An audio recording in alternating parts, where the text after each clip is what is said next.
Então, sem mais delongas, Colossenses capítulo 3, do versículo 12 ao versículo 17, no término da leitura, nós queremos orar e pedir a bênção do nosso Deus. Todos acharam?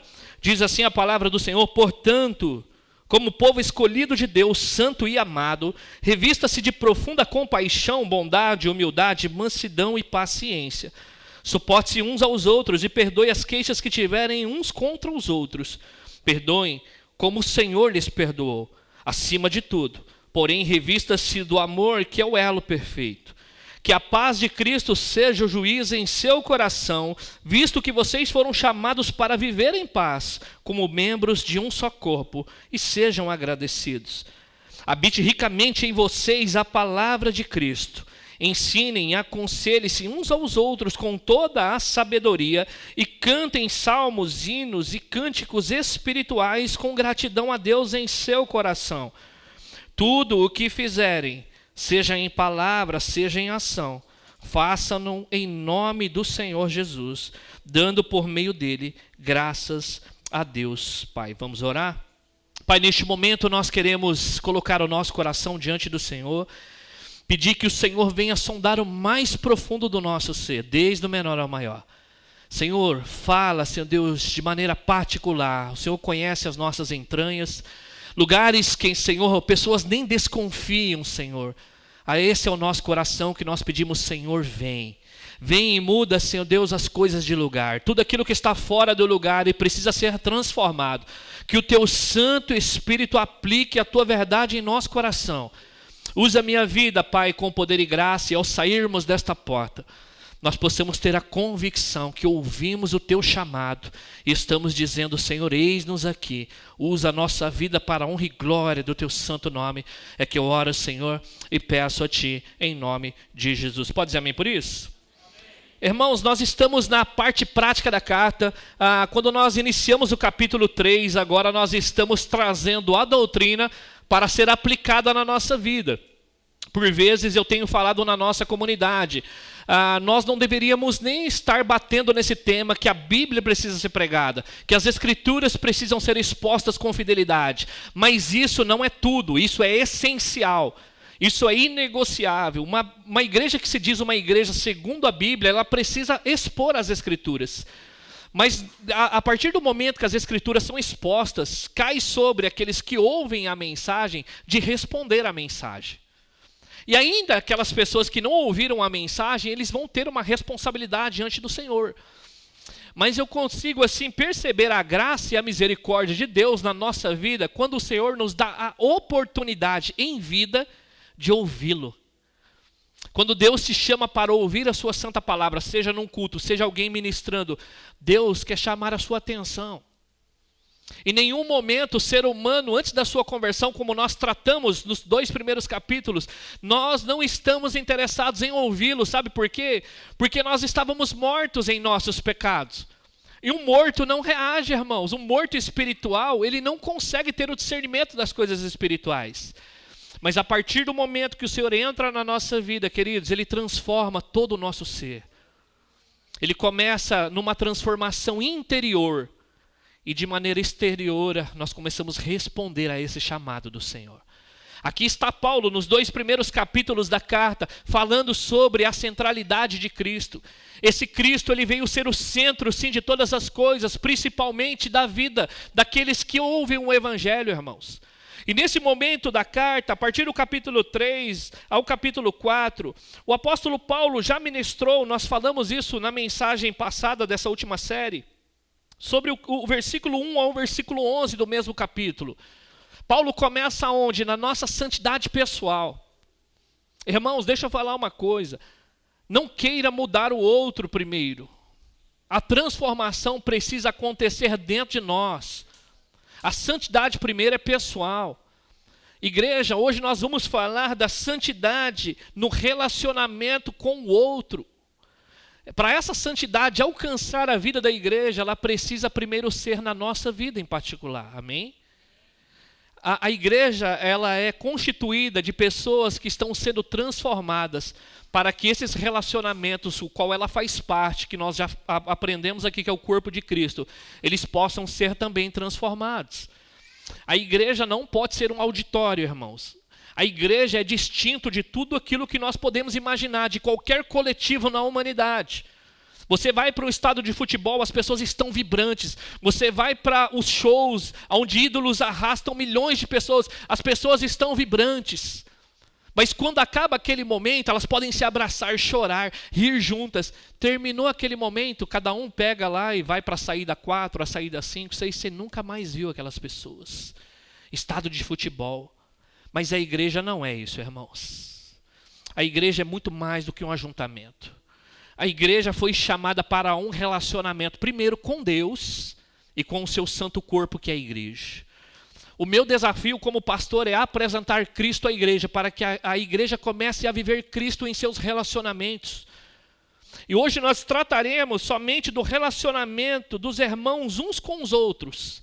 E depois nós falaremos do relacionamento familiar, falaremos da vida profissional, do nosso relacionamento com Deus, da nossa vida pública e do serviço cristão. Então perceba vocês que o evangelho abrange toda a nossa vida, irmãos. Tudo que somos, primeiro particularmente, depois na vida da comunidade, na vida familiar, na vida profissional, na vida em serviço, no particular com Deus, nada fica de fora do evangelho. O evangelho é esse guarda-chuva, o qual nos coloca como igreja, a ouvir o Senhor Deus, o que é ser igreja. Deus, como é se relacionar como igreja. E o apóstolo Paulo, mais uma vez, queridos, no versículo 12, ele inicia mostrando primeiramente os indicativos.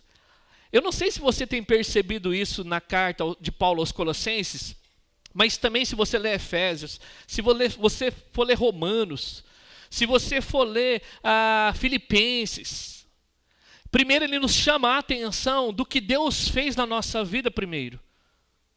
E é assim na história das Escrituras, irmãos. Primeiro o homem veio a existir, porque Deus iniciou a criação. Depois o homem desobedeceu. Deus faz o quê? Ele vai de encontro ao homem. O homem vai e se esconde atrás do arbusto lá, se envergonha, e Deus vai de encontro a ele. É sempre Deus indo de encontro ao homem, irmãos. E mais uma vez aqui, o apóstolo Paulo, antes de falar dos imperativos, que é o mandamento, daquilo que nós devemos fazer, mais uma vez, ele quer nos lembrar, a olhar no retrovisor da fé, para que nós percebamos, queridos, que nós somos apenas uma resposta daquilo que Deus iniciou na nossa vida. Amém? Então, se Deus começou uma obra em você, deixa eu falar, Ele vai completar até o dia de Cristo Jesus, o nosso Senhor. E quais são as evidências disso, pastor? Uma vida que está sendo transformada, irmãos. Pastor, você quer dizer que nós seremos perfeitos?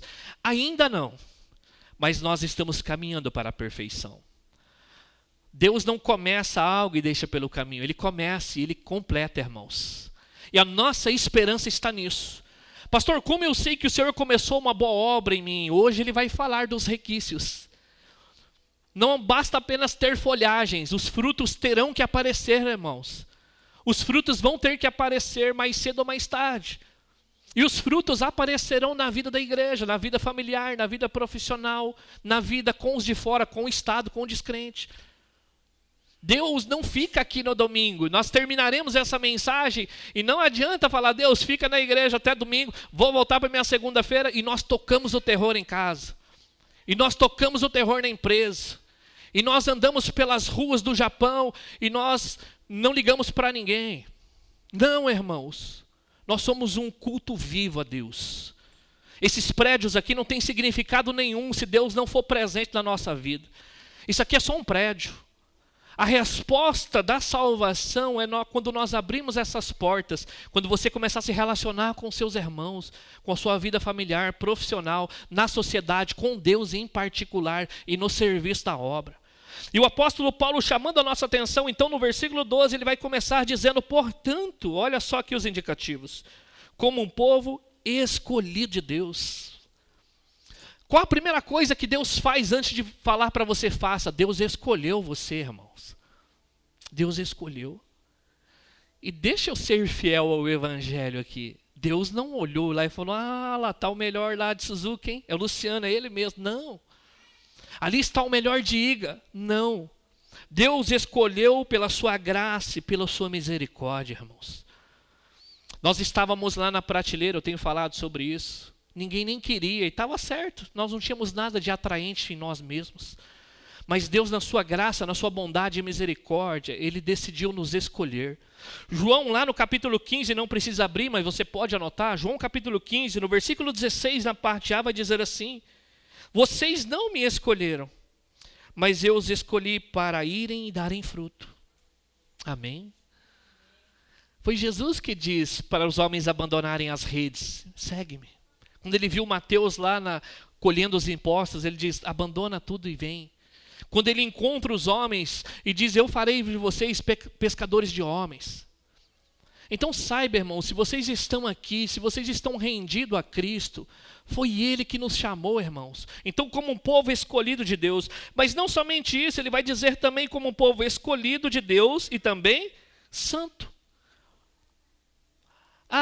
Olha só como que o Evangelho é maravilhoso.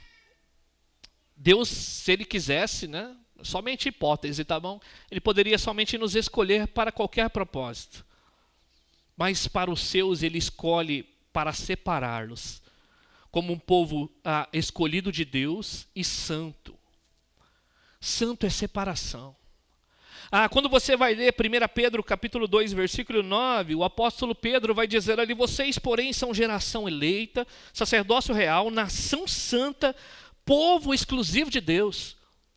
Então Deus não somente nos escolhe e separa, Deus nos escolhe e separa para Ele, irmãos, para pertencer a Ele.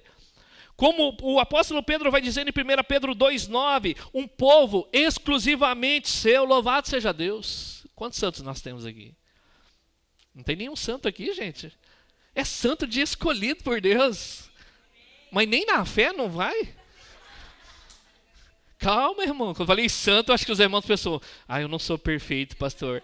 Eu sei disso. O Evangelho já fala sobre isso. Mas a santidade de Deus escolhê-lo para Ele, mesmo não valendo nada. E mais do que isso, olha o outro indicativo ainda no versículo 12. Portanto, como povo escolhido e santo de Deus, nós somos também amado. Que amor é esse, irmãos? Que amor é esse que nos encontra não querendo nada com Deus? E o amor de Deus que nós vamos aprender nas Escrituras não é o amor humano, qual o nosso amor, ele é meritório, né, irmãos? O nosso amor eu olho para a pessoa e eu identifico algo que ela pode ali me agregar. Encontrei o amor da minha vida. Porque ela vai somar na minha vida, ela vai dar benefícios a mim, ela vai preencher os meus prazeres, e aí o que você quiser imaginar. Esse é o amor humano. Mas o amor de Deus por nós é o ágape. É aquele amor que Ele olha para nós, não encontra nada de bom em nós. E as Escrituras vai dizer em Romanos capítulo 5, versículo 8, que Deus prova o seu amor por nós, dando Cristo a morrer por nós, sendo nós ainda pecadores. Então vamos aprendendo já aqui que isso aqui vai valer para a aplicação nossa. O amor é entrega. Quando você diz eu amo, você está dizendo eu quero entregar a minha vida. Nós aprendemos com Deus. Deus não simplesmente olhou para a humanidade e disse: eu amo vocês, hein? Lembre-se disso. E deixou a gente padecer. O amor de Deus, querido, se fez pessoa. E habitou no nosso meio cheio de graça e de verdade. E nós vemos a glória do unigênito de Deus, cheio de graça e de verdade. Deus amou o mundo de tal maneira, o que Ele fez, irmãos? Ele deu o seu único filho para morrer por nós, sendo nós ainda pecadores. Deu o seu único filho para que todo aquele que nele crê não pereça, mas tenha vida eterna. Esse é o amor de Deus. Então, portanto, o apóstolo Paulo, mediante a tudo isso, eleitos, separados para Deus e amados por Ele. Portanto, mediante a tudo isso, vocês precisam responder o Evangelho. Então, presta atenção. Nas demais religiões, você precisa fazer para alcançar a salvação. No Evangelho não é assim. No Evangelho seja alcançado para que você possa viver o amor de Deus. A linha de largada do cristão é a salvação. E presta atenção, igreja, isso deveria nos motivar muito mais a se render a Cristo. Sabe por quê? Porque a nossa eternidade, pastor, está garantida. Quem pode me separar do amor de Deus que está em Cristo Jesus? Foi ministrado aqui. E nós estamos com medo de entregar tudo que temos na vida daquele que entregou tudo por nós. Eu não tenho que fazer nada, irmãos, para conquistar algo. Eu fui conquistado para fazer algo nesta vida. E nós, como igreja, temos um propósito aqui, irmãos, de cumprir o chamado de Deus. Cristo, queridos, ele veio a esse mundo porque nós não poderíamos ir até Deus. Deus, ele nos ama, não porque somos merecedores, mas pela sua graça maravilhosa. Então, se você ouviu o Evangelho, saiba disso. Você é um escolhido de Deus antes de o seu dia, qualquer dia seu existir na terra. Você é separado e você é separado para Ele. E você é amado de Deus. É mediante tudo isso, então, que nós somos chamados a se revestir do novo homem, que está aí no versículo 12, na parte B. Olha só o que o apóstolo Paulo vai dizer sobre nós, então, se revestirmos do novo homem. Na parte B do versículo 12, revistam-se de profunda compaixão, bondade, humildade, mansidão e paciência. Nós fomos chamados na mensagem passada, do versículo 1 ao versículo 11, a se despir do velho homem. E a metáfora que o apóstolo Paulo usou ali é de tirar uma roupa suja. Então esse velho homem que você era antes de crer no Evangelho, ele precisa ser retirado. A sua maneira antiga de viver, quando vocês viviam na desobediência, elas precisam ser deixadas para trás. Agora, nesse novo homem que está sendo revestido à imagem do seu Criador, ele vai falar que essa roupagem é uma roupagem de profunda compaixão, bondade, humildade, mansidão e paciência. E nós veremos todas elas aqui, irmãos. Como novo homem, primeiro nós somos chamados a nos revestirmos de profunda compaixão. Em algumas versões vai dizer misericórdia. A sua versão fala misericórdia? Tem alguma versão aí no versículo 12? Na NVI vai falar sobre profunda compaixão. Mansidão e paciência. Bem no início, mansidão e paciência, mas ali na misericórdia. Efetos de misericórdia, ele está na área, eu estou lendo na NVI. Na NVI vai dizer sobre profunda compaixão. Então, queridos, a compaixão é ligada à misericórdia, são sinônimos. E nós vamos ver, queridos, que o próprio Jesus era essa pessoa. Jesus era misericordioso, ele é misericordioso. Jesus foi compassivo com os dos seus tempos, e ele continua sendo compassivo nos dias de hoje. A compaixão de Jesus, queridos, ele tinha compaixão por aqueles que se achegavam a ele. Jesus passou por várias cidades curando enfermos, ele estava ali manifestando a sua compaixão, alimentando pessoas que estavam famintas. O que é ter compaixão, que é a mesma palavra ali no sinônimo misericórdia? É colocar o coração na miséria do outro. É ver a necessidade do outro e se compadecer daquela necessidade. Talvez você olhe para os nossos dias, principalmente no contexto como do Japão, e fala, pastor, é difícil ver um miserável passando fome aqui. O que não tem o que vestir, onde não tem onde morar. É difícil, mas não é impossível, existem. Mas a necessidade, a miséria, às vezes não é física. Às vezes não é material. A miséria, às vezes, queridos, é espiritual. Pessoas que compadecem por estarem longe de Jesus Cristo. E nós, como povo de Deus, somos chamados a ter compaixão. Mas nesse contexto que Paulo está tratando aqui, possivelmente ele está falando de viúvas, de órfãos daquele tempo, de escravos, porque a maioria daquele contexto era constituído de escravos, que trabalhavam por um prato de comida. De pessoas que ficavam órfãos e mulheres que ficavam viúvas, que eram as últimas a serem assistidas. Tanto que o Antigo Testamento vem dando ordem, não desprezem a viúva, não desprezem os órfãos. Ter compaixão, coloque o seu coração na miséria do outro. Irmãos, isso não é possível se nós não nos relacionarmos com a igreja de Jesus. Talvez existam como um grupo como o nosso, ou em outras igrejas, pessoas que estão na miséria. E nós nem sequer imaginamos. Sabe por quê? Porque nós entramos no culto, pegamos a nossa, entre aspas, bênção, saímos por aquela porta e ninguém viu, ninguém vê. Mas quando você começa a se relacionar com o corpo de Cristo, você vai se encantar com a beleza dela, mas também você vai se deparar com a miséria dela. E é na igreja que ele manda nós, irmãos, termos compaixão. Lá no Mateus capítulo 9, versículo 36, se você quiser anotar, olha só a compaixão de Jesus por aqueles que o seguiam. Mateus capítulo 9, versículo 36. Ao ver as multidões, teve compaixão delas, porque estavam aflitas e desamparadas, como ovelhas sem pastor. Jesus viu a multidão e se compadeceu, porque elas estavam ali desesperadas, como ovelhas sem pastor. E uma ovelha sem ser conduzida, ela não sabe para onde vai, ela está perdida. Jesus teve compaixão, queridos, nós somos chamados a ter a mesma compaixão. Jesus exortou os seus discípulos em Lucas capítulo 6, versículo 36, dizendo: sejam misericordiosos, assim como o Pai de vocês é misericordioso. Então, queridos, nós temos um modelo perfeito de compaixão e misericórdia. Só o fato de nós sermos escolhidos por Deus, santos e amados, isso é uma ação da compaixão e misericórdia de Deus sobre as nossas vidas.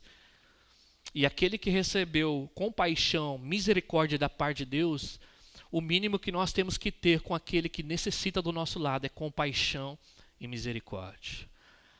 Tanto que as Escrituras nos ensinam a chorar com os que choram, a se alegrar com os que se alegram e carregar os fardos uns dos outros. A igreja deve ser aquele local onde eu olho no retrovisor e falo: irmão, está pesado? Vem aqui, vamos carregar junto esse fardo. Ah, está mais pesado? Chama o outro. Ô irmão, vem aqui. Vamos pegar em 3, em 4. Hoje é o fardo do irmão, irmãos. E amanhã pode ser o nosso. Quando você tiver o seu fardo carregado e você estiver caminhando bem, não precisando ainda ir, e nesse momento exato da compaixão e da misericórdia de Deus, não ignore. Não ignore a igreja. Possivelmente alguém necessita da graça, da misericórdia, da compaixão que Deus exerceu na sua vida. Mas não somente isso, somos chamados também no versículo 12, se você saiu, Colossenses 3, revestir de bondade. A bondade é a disposição de fazer o bem. É disposição. Se tem uma coisa que o povo de Deus tem que ter, é disposição para fazer o bem. Lá no versículo 8 do mesmo capítulo, o apóstolo Paulo nos exortou a abandonar a velha natureza. E ali dentro desse abandonar a velha natureza, no versículo 8, ele fala para nós abandonarmos o mal. Ou seja, toda sorte de maldade. A maldade vocês abandonam. E agora, povo de Deus, estão inseridos no corpo de Cristo. O que eu devo fazer? Bondade, irmãos. Nós temos que ser um povo que quando as pessoas esbarrarem em nós, nos corredores da igreja, nos corredores da vida, o que tem que sair de nós é bondade. Por vezes, irmãos, nós perdemos a noção que nós somos cristãos, e nós estamos no trânsito, se uma pessoa ultrapassar a gente, na hora sangue sobe. Não podemos ser assim, irmãos. Bondade. O povo de Deus foi chamado para se revestir de bondade. Também somos chamados de nos revestirmos de humildade. Presta atenção, a humildade é essencial para a nossa relação como igreja. Sem humildade, não há unidade. Amém? Não tem como ter unidade se não houver humildade. E um dos nossos dilemas como igreja aqui está bem no quadrinho lá na frente. Lá. Nós fizemos camisetas que está escrito lá: santidade, verdade, unidade e missão. Mas o meu desejo é que não fique somente na estampa da camisa, não fique somente no quadro, mas que essa verdade salte ao nosso coração. Que toda vez que nós nos reunirmos aqui para tomar um café, não é só um café, irmãos. Não pode ser só um café. Café você vai para o Starbucks, você vai para outros lugares. E o nosso café é melhor que o Starbucks, amém? Glória a Deus. Porque você tem café e tem fé também. Olha, você não vai encontrar isso no Starbucks. A não ser que você vai com o irmão em Cristo lá, glória a Deus, e o café é só um detalhe. Mas quando nós promovemos almoços, encontros, a igreja se envolver no serviço, é você doar-se, é estar unido. Os irmãos que estiveram na construção conosco aqui, nunca é só pintar uma parede. Nunca é só jogar um lixo. Você está sendo edificado, você está sendo ministrado, você está conhecendo. É unidade, irmãos. Unidade não é ajuntamento.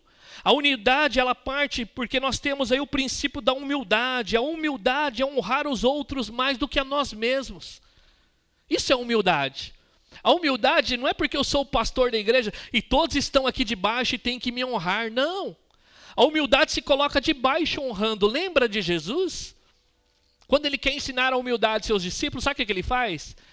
Já caminhando para a ceia, para a última ceia, onde ele vai se entregar, Jesus entra na casa e ninguém nem viu, ninguém nem vê. Né? Os discípulos estavam discutindo antes quem era o maior no reino. Pedro, e aí, será quem é o maior no reino aí? E aí Jesus, né, conhecendo a mentalidade deles, de maneira prática, ensina quem é o maior no reino. Aí Jesus pega, cinge uma toalha, que é o trabalho, que era o menor da casa lá, que teria que estar exercendo. Aí o que ele faz? Ele vai lavar o pé dos seus discípulos. Os seus discípulos ficam, não, Pedro, né, o mais espiritual, fala, não, o senhor jamais vai lavar o meu pé. Que isso? Então você não tem parte comigo. Jesus, por mais que é o Senhor, Rei dos Reis, Senhor dos Senhores, nos ensinou de maneira prática o que é ser humilde. E se não há humildade na minha e na sua vida, sabe o que você está dizendo? Eu sou melhor que Jesus, né, pastor? Vou servir o outro, vou humilde? Não, não tem como. O Rei dos Reis ensinou de maneira prática o que é ser humilde. Quer entrar naquele local e servir o outro. Jesus mesmo declarou que ele não veio neste mundo para ser servido, irmãos, mas para servir e dar a vida por resgate de muitos. A igreja deveria ser o local daquelas pessoas que quando entram pela porta, já entrem com essa mentalidade aqui, Deus, quem que eu vou lavar o pé aqui hoje? Quem é, Senhor, que eu vou servir? Porque é um serviço mútuo, irmãos. Imagina, sonha com uma igreja onde todo mundo serve uns aos outros. Onde o pastor está servindo, pregando, mas quando o pastor sair daqui, o irmão está fazendo acontecer lá, está servindo. A irmã chega mais cedo para preparar o café, está servindo. Mas não é só o café, é para que o povo se reúna em volta do café e seja edificado. Onde nós estamos aqui neste momento e com tanta humildade, as professoras estão lá do lado fazendo o quê? Servindo as nossas crianças. Pessoas durante a semana servindo, se preparando. E esse serviço mútuo, irmãos, nós somos chamados a esse serviço. E ao contrário, queridos, ao contrário da humildade, o contrário é o egoísmo. Se você ler com atenção, se você quiser abrir rapidamente, Filipenses no capítulo 2, versículo 3, o apóstolo Paulo vai dar um antídoto ali, justamente para aquelas pessoas que são egoístas e vaidosas. Presta atenção, Filipenses capítulo 2, versículo 3. Filipenses 2, 3, vai dizer assim, o apóstolo Paulo ali. E logo nesse mesmo contexto, Paulo fala da humildade de Jesus. Não faça por ambição egoísta ou por vaidade, mas humildemente considere os outros superiores a vocês mesmos. Vai fazer na igreja? Tem que fazer, mas não é por ambição egoísta ou vaidade. O que é ambição egoísta? Pensando em mim. Eu vou servir a igreja, mas na verdade eu estou me servindo, porque se não for para o meu benefício, pastor, nem vou fazer, né? Ou vaidade, o que é vaidade? É você quer a glória para você. Eu faço, pastor, mas tem que ser um lugar assim onde o senhor vai me pôr, que todos possam me ver, né? Que eu estou ali. Para que depois eles venham e dêem uns tapinhas nas minhas costas. Não, irmão, que isso? Foi de coração. Não foi nada. Vaidade, irmãos. Que a Bíblia vai chamar de vanglória. Por que é vanglória? Toda glória que não é para Deus é vazia. Toda glória que não é dada ao Senhor, ela é vã. Vai achando que você vai se gloriando aí no seu coração.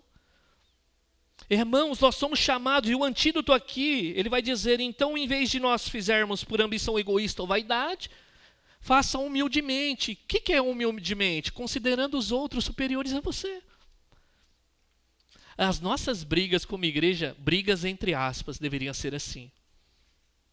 Irmão, posso te servir? Não, irmão, eu quero te servir. Que isso? Não, irmão, você não vai me servir. Se você me servir, eu vou servir você. Vou fazer questão. Essa deveria ser a nossa discussão como igreja. E se nós tivermos vaidade e egoísmo, sabe qual vai ser as nossas discussões? Pastor, fulano não faz, eu vou fazer? Você está brincando comigo, né, pastor? E por quê? Porque é ambição egoísta, eu não estou ganhando nada em troca. E é vaidade também. Se eu for servir ali, talvez ele nem obrigado vai falar, pastor, tá vendo por que eu não sirvo? Nem agradeceu, pastor. Vim aqui na igreja na semana, varri, o senhor nem falou obrigado, pastor, e agora? Ambição egoísta e vaidade. Mas o antídoto aqui é colocar-se debaixo do outro para serviço, irmãos. O meu irmão é superior a mim.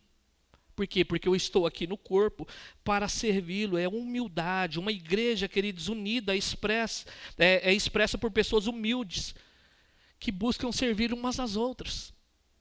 Aonde há vaidade e orgulho, não há unidade. Se o orgulho estiver encabeçando e o egoísmo, não haverá unidade, haverá ajuntamento, porque a partir do momento que a glória não é para você e não é para satisfazer o seu coração, eu não me junto, pastor. Eu não vou me unir a algo que não, né? Mas essa unidade é em doação, é em serviço, é em fazer. Isso nós chamamos nas Escrituras de humildade. Não somente isso, volte ao versículo 12, de Colossenses 3. Nós somos chamados também de se revestir da mansidão. E é interessante que a mansidão não é você ser uma pessoa que não se compromete com nada. Ah, pastor, meu marido está nem aí. A casa está caindo lá e ele, pastor, está sentadão. Meu filho, pastor, ó, não limpa nem a necessidade do cachorro. Então, manso, aí, para ele. Não é essa a mansidão aqui. A mansidão aqui é ter um espírito dominado. É você ser governado pelo Espírito Santo. Essa palavra manso aqui, irmãos, presta atenção, era usado para os cavalos que eram domados na época. Eu tenho comentado, quando eu falo de mansidão aqui, quem já morou no campo sabe disso. Você não consegue montar num cavalo que nunca foi domado. Mas tem cavalos que são tão domados e tão mansos que você não precisa nem das rédeas de arreio, você simplesmente dá um comando. O manso é aquele que se deixa dominar não pelos seus instintos, não pela maneira que ele foi criado. Ele se deixa dominar pelo Espírito Santo de Deus. A pessoa mansa, muitas vezes lá no mundo, é tida como o quê? Ele é um fraco. Ele não se opõe, ele não se faz valer, ele não bate de frente com os ignorantes. Não. A pessoa, queridos, que ela é mansa, na verdade ela é forte. Fracos são aqueles que são entregues à própria carne. Fracos são aqueles que batem de frente com pessoas que estão fazendo mal. Com pessoas que fazem algo contrário à vontade de Deus e você fala, vou fazer pior. Esses são os fracos. Os fortes são aqueles que são dominados pelo Espírito Santo. Isso é mansidão. Porque se nós falássemos que mansidão é fraqueza, temos que falar que Jesus foi fraco. Porque ele mesmo disse, tomai e aprendei de mim, que sou manso e humilde de coração. E eu não conheço, irmãos, desculpa, talvez você não, ser mais forte que Jesus. Então, queridos, a virtude da mansidão é uma virtude que nos faz forte. Mansidão não é sinônimo de fraqueza, mas de força. Não somente isso, nós somos chamados a nos revestirmos de paciência, longanimidade. Respira, conta até 3, paciência. Na cultura do cancelamento, o povo de Deus é chamado a ter paciência. Nós vamos para a internet, a pessoa faz algo errado, a primeira coisa é bloquear ela na internet, excluir ela, e o cancelamento não é só isso. A pessoa tira ela e ainda inflama outras pessoas a fazerem o mesmo. Porque as pessoas são intolerantes com a falha do outro. E deixa eu falar para você, a igreja ainda está sendo moldada à imagem do seu Criador. Então o que nós vamos precisar ter com a igreja? Paciência, ânimo longo. Alguém já disse que a longanimidade começa quando a paciência termina. Acabou minha paciência, agora que vai ficar bom, agora que você estica mais aí. E ele fala que nós devemos ter paciência uns com os outros, irmãos. Olha só o desafio. Porque você vai se relacionar com o irmão e nós temos que entender, nós vamos ver isso aqui na próxima virtude. Nem todos estão no mesmo passo. O outro está voando na fé e esse irmão está padecendo nas suas fraquezas. Aí o que nós fazemos? Nós perdemos a paciência com ele. Só que nós só perdemos a paciência, via de regra, com aqueles que têm pecados que nós não temos. Porque nós nos achamos fortes naquela área e nos esquecemos que somos fracos em outras áreas. E Deus continua sendo longânimo e paciente conosco. Porque nós prometemos que não vamos fazer, daqui a pouco esquecemos da nossa promessa e estamos fazendo lá. E a longanimidade do Senhor está sobre a nossa vida. É a paciência que nós temos que ter. E deixa eu fazer um adendo aqui na paciência. Talvez alguém pense assim, pastor, ele é tão paciente com a igreja, mas lá em casa, pastor, lá em casa não é não, hein, pastor? Se o senhor ligar agora, ele vai ser todo paciente com o senhor, mas se eu falar para ele, vai pegar a sacola no carro, acabou. Aí a inimizade começa aqui em casa. A paciência tem que acompanhar toda a nossa vida, a mansidão, a bondade. Isso deve fazer parte dos nossos relacionamentos, irmãos. Nós temos que se compadecer. Então, desenvolver virtudes como a compaixão, bondade, humildade, mansidão e paciência nada mais é do que se revestir do novo homem, que está sendo feito à imagem do seu Criador. E na busca desse revestimento do novo homem, queridos, ele vai dizer ainda no versículo 13, presta atenção, na parte A, suporte-se uns aos outros. E essa palavra suporte, não pense assim, ai pastor, ele é insuportável, hein? Aquela pessoa da igreja é osso duro de roer, carne de pescoço. Eu vou ter que suportar, né? Só que o suporte aqui não é nesse sentido de ficar tolerando. O suporte aqui, a palavra já está dizendo, é dar suporte ao seu irmão. E essa ideia de suportar é o quê? Mais uma vez, nem todo mundo que está na igreja está no mesmo ritmo, irmãos. Então nós que somos fortes, entre aspas, que não temos a dificuldade que o irmão tem na fé, nós somos chamados a suportar esse irmão. O suporte aqui é se colocar debaixo. É fácil identificar o pecado do irmão. Quando você começa a ler a Bíblia, você identifica a falha. Mas o suporte não é só identificar a falha. É o que eu vou fazer para ajudar o meu irmão naquela fraqueza dele. Esse é o suporte. Pastor, você viu o pecado do outro? Eu não vi não, você viu? Então vai lá e suporte seu irmão. Vai, ajuda ele. O que nós estamos fazendo? Porque o irmão de repente não sabe, ou o irmão tem uma fraqueza. Nós estamos ali para ajudar. Suportar uns aos outros. É mútuo, irmãos. Eu tenho certeza que tem muitos membros aqui que tem que me suportar. Minha esposa que diga. Toma um café com ela. Tem que suportar o pastor? Todo dia. Todo dia nós temos que suportar uns aos outros. Porque nós estamos sendo moldados à imagem do nosso Criador. Eu não posso simplesmente chegar aqui e pregar. Deus pode operar em você de maneira sobrenatural e você voltar uma outra criatura. Pastor, acordei diferente hoje. Ou não, em outros pecados vai demorar. O espinho na carne vai estar ali. Aí eu vou ter que falar uma, falar duas, falar três. Isso é suportar, mas não é só falar. Eu ser um auxílio na vida do meu irmão. Orar pela vida do meu irmão. Romanos no capítulo 15. Se você quiser abrir rapidamente. Romanos no capítulo 15, versículo 1 e versículo 2. Olha só o que ele vai dizer. Romanos capítulo 15, versículo 1 e versículo 2. Nós, que somos fortes, devemos suportar as fraquezas dos fracos e não agradar a nós mesmos. Versículo 2. Cada um de nós deve agradar o seu próximo para o bem dele, a fim de edificá-lo. É isso aqui que é suportar. Suportar é não procurar o meu interesse. É olhar para a fraqueza do meu irmão, como ele vai dizer aqui, não se agradar de mim mesmo, mas cada um deve agradar o seu próximo para o bem dele. Agradar o próximo não é passar a mão no pecado dele. Muito pelo contrário, é confrontar o pecado, mas fazer o que com esse irmão? A fim de edificá-lo. Suportar é, irmão, acorda, vem. Você está aí, você não pode estar aí, vem comigo. Porque hoje eu sou aquele que suporta, amanhã eu estou sendo suportado. Isso é igreja, irmãos. E quando você descobre isso, deixa eu falar, você para de mascarar as suas fraquezas. Quando você encontra uma igreja que você entende que ela é bíblica, você para de colocar máscaras. Você para de falar que você não tem pecado.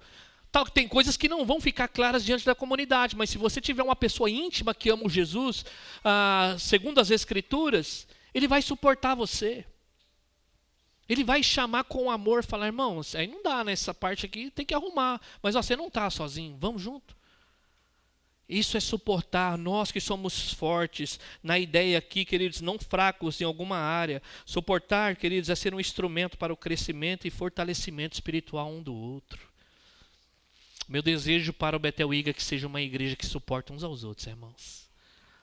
E cada vez que você começar a tomar café, a almoçar, andar um com o outro, você vai perceber que você precisa ser suportado.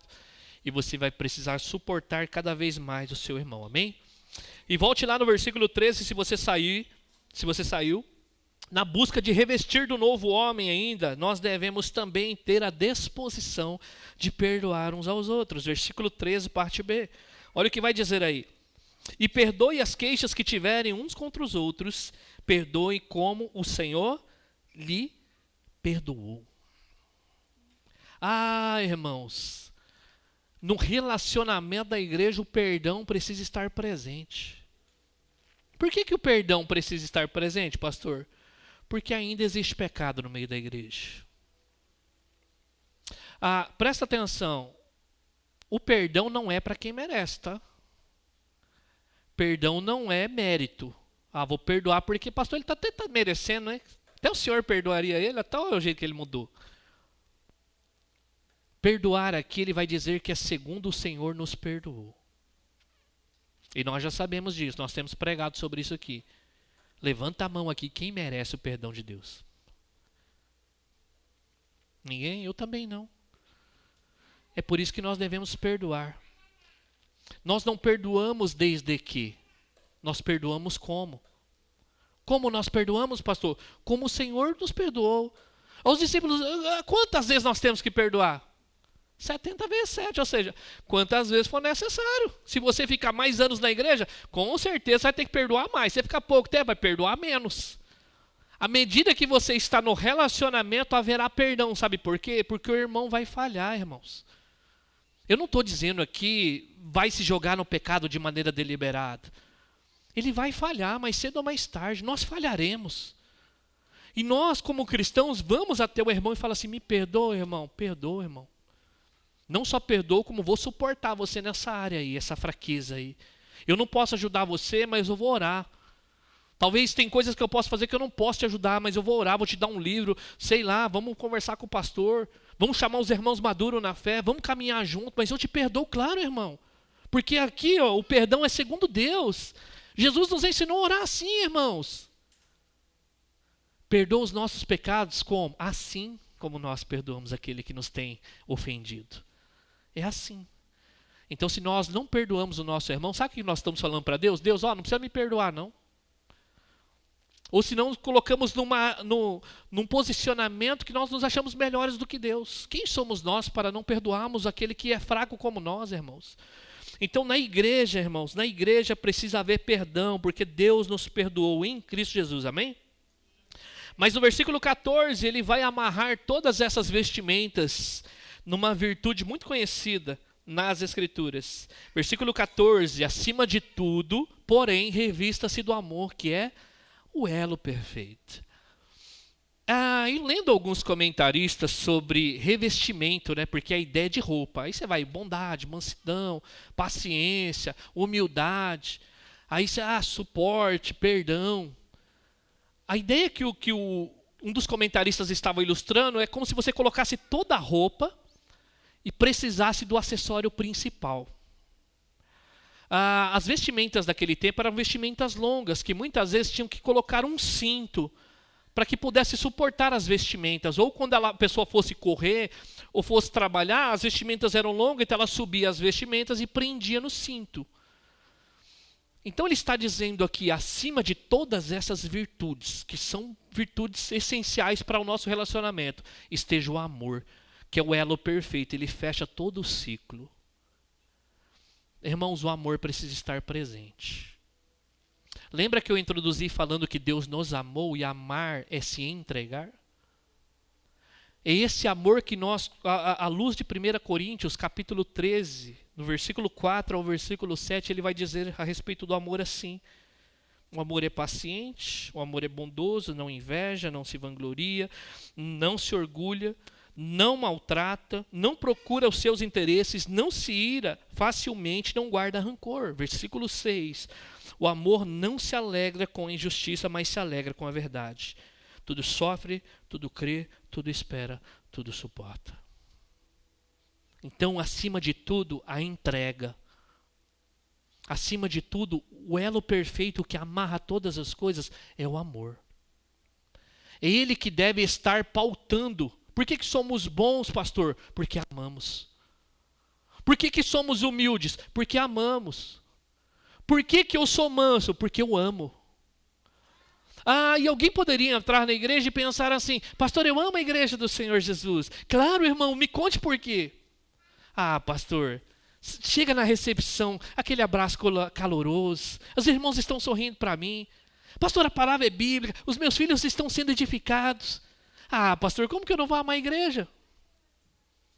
Deixa eu falar. Se essa é a sua definição de amor, deixa eu falar para você, é a igreja que está amando você. Agora, quer saber se você ama a igreja de verdade? Para você amar a igreja de verdade, queridos, nós amamos a igreja quando nós somos compassivos com a igreja. Nós amamos a igreja quando somos bondosos com a igreja. Nós amamos a igreja quando somos humildes, mansos, pacientes, suportamos e perdoamos a igreja. Aí você pode falar assim: pastor, eu amo Bethel Iga. Porque amar não tem a ver com receber, irmãos. Amar tem a ver com ofertar. Se você está dizendo no dia de hoje, eu amo a igreja, sabe o que você está dizendo? Pastor, eu quero gastar a minha vida em favor dela. Porque esses são os mandamentos, irmãos, que Deus deixou, que amarra todos os mandamentos e a lei. Que é amar o Senhor sobre todas as coisas e o próximo como a si mesmo. Como nós devemos amar? Como Deus nos amou. Como Ele nos amou? Se entregando por nós. Sendo imerecedores. Como a igreja amarra esse elo aqui? Amando uns aos outros. Amém? O amor precisa estar presente, irmãos. Que Deus levante aqui pessoas que amem a igreja do Senhor Jesus Cristo, para que possa suportar essa igreja. E os que estão se revestindo do novo homem, versículo 15, eles vão aqui se relacionar num relacionamento de paz uns com os outros, que a paz de Cristo seja o juiz em seu coração, visto que vocês foram chamados para viver em paz como membros de um só corpo. Então a paz que deve aquecer o nosso coração não é a paz do homem. Pastor, ele não quer saber de mim, a igreja não está nem aí, então eu sinto paz, pastor. Talvez a sua paz seja pecaminosa. A paz aqui é a paz de Cristo. Qual que é a paz de Cristo? É a paz que Ele veio trazer entre nós e Deus. Então, como nós devemos se relacionar com a igreja? Como aquele que teve um relacionamento de paz com Deus. Uma vez que Deus rompeu a barreira de inimizade por causa do nosso pecado e agora nós temos paz com Deus por meio do nosso Senhor Jesus Cristo, a paz deve reinar em nós. Uma igreja que vive, queridos, em conflito, ela deve questionar se ela recebeu a paz de Deus. Se existe paz entre nós e Deus, Igreja Bethel Iga, precisa haver paz aqui também, nos nossos relacionamentos. Uma igreja dividida, cheia de conflito, de picuinha, de divisão, ela precisa questionar se ela está em paz com Deus. Porque se você está em conflito constante com os irmãos, e você roga para si que o seu relacionamento com Deus é bom, desconfie. Aí você não se relaciona com a igreja, mas você enche o peito para falar: não, pastor, mas com Deus, aí não tem como, né? Nós aqui estamos num relacionamento perfeito de paz. Não, irmãos. Se você não ama o seu irmão a quem vê, você não pode amar a Deus a quem você não vê. Então nós somos chamados a esse relacionamento de paz. E ainda aí ele acrescenta no versículo 15, sejam agradecidos. E essa gratidão, queridos, vem por quê? Porque quando você olha para a igreja se relacionando, você agradece a Deus por isso. Não é porque o pastor é bom em relacionamentos, não é porque eu trouxe o irmão X ou Y para que eles possam somar, para que a igreja se relacione bem. É quando eu olho para a igreja, apesar dos seus defeitos, eu vejo que ela continua se amando, que ela continua servindo uma outra. Aí o que eu vou fazer com tudo isso? Deus, obrigado. Eu agradeço o Senhor pela vida do Bethel Iga, pela igreja do Senhor Jesus, porque é o Senhor que operou essa paz no nosso coração e por isso que nós podemos nos relacionar. E ainda aí no versículo 16, correndo para o final, os que estão se revestindo, edificam uns aos outros. Habite ricamente em vocês a palavra de Cristo. ensinem e aconselhem-se uns aos outros com toda a sabedoria e cantem salmos, hinos e cânticos espirituais com gratidão a Deus em seu coração. Aí Paulo, nesse revestimento do novo homem, ele coloca a responsabilidade sobre cada um de nós, dizendo assim: habite ricamente em vocês a palavra de Cristo. E essa palavra que propositalmente Paulo coloca como habitar, porque ele não quer dar a ideia de que a palavra de Deus é apenas um hóspede. Quando você vai se hospedar em algum hotel, na casa de um amigo, qualquer lugar, você não está preocupado em mudar geladeira de lugar. Você vai para o hotel, você não fica incomodado. Eu não gostei dessa cama aqui. Aí você pega lá, vamos supor, Kelly e Márcio, pega a cama aí, vamos mudar, não gostei. Você está no hotel, você não vai fazer isso. Mas quando você habita, irmãos, você não fica pedindo permissão.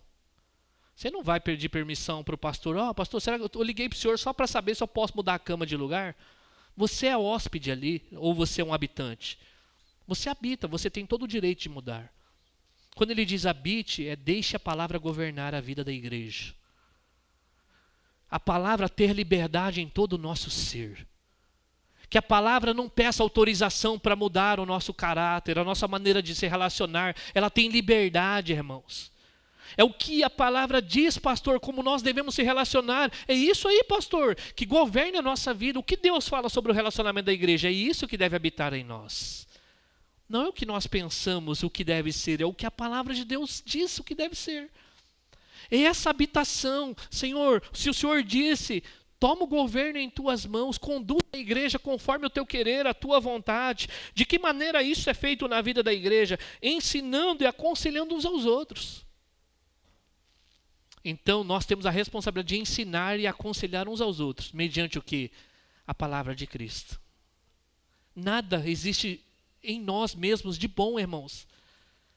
Nós temos que riscar do nosso vocabulário, quando se trata de crescimento espiritual da igreja.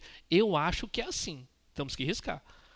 Se é para cortina, se é para pintar a parede, você pode colocar os seus achismos, está tudo certo. Mas quando se trata do relacionamento da igreja, nós temos que riscar do nosso vocabulário, eu acho.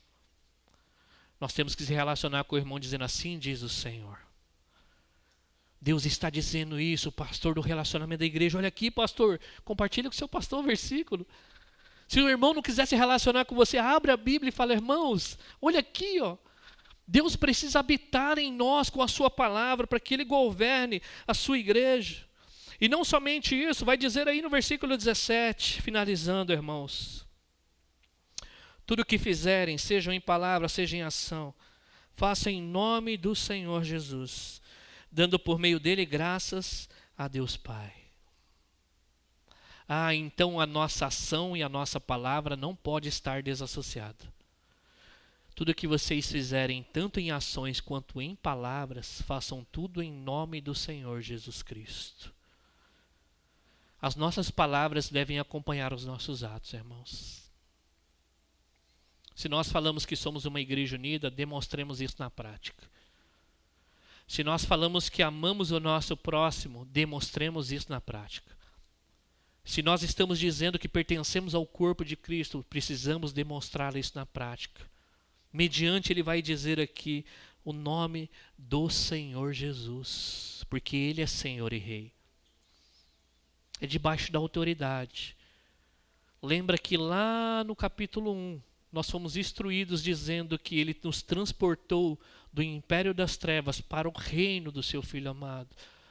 E esse reino, o trono não está vazio, Jesus está sentado no trono. E esse Cristo é que governa os nossos relacionamentos como igreja. E eu creio que Cristo está presente entre nós, irmãos. Amém?